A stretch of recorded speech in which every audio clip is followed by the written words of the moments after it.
Ito yung Borlan Subdivision, Maliwalo, Tarlac City. Ayan o, yan yung model house nila.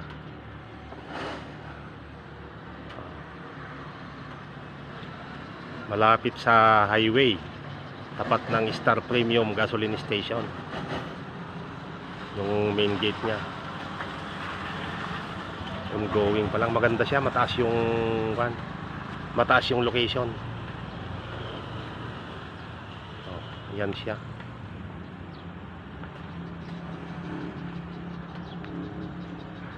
Yan.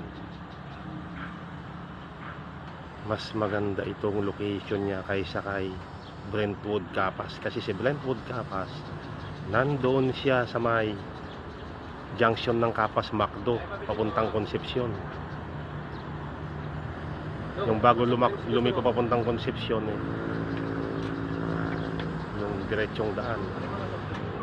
Ito yung Borlan. Maganda pa dito, malapit sa daan, malapit sa Tarlac City, malapit sa Camiling, malapit sa San Jose,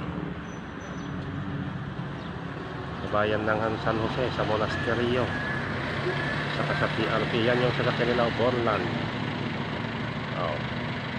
Development Corporation.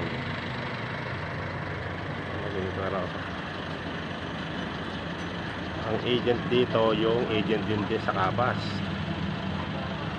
Hawak din daw nila ito, yung mga spare. Hindi na rin mahirap maghanap ng agent, pero